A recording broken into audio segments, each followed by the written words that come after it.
அந்த கொடியை அறிமுகப்படுத்துறதுல எனக்கு ரொம்ப ரொம்ப பெருமையா நினைக்கிறேன்.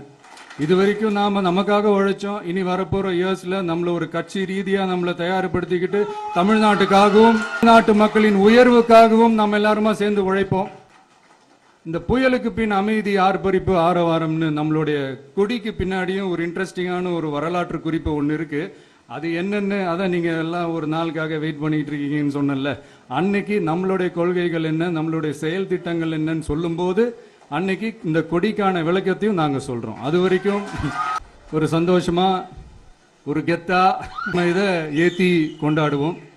இது வெறும் நம்மளுடைய ஒரு கட்சிக்கான கொடியா மட்டும் இதை நான் பார்க்கலைங்க. தமிழ்நாட்டோட வருங்கால தலைமுறைக்கான ஒரு வெற்றிக்கான ஒரு கொடையா தான் நான் பார்க்கிறேன். இது உங்க இல்லத்துல உங்க உள்ளத்துல இதெல்லாம் நான் சொல்லாமலே நீங்க ஏத்துவீங்கன்றது எனக்கு நல்லா தெரியும். பட் இருந்தாலும் அதுக்கான அந்த முறையான அந்த பெர்மிஷன்லாம்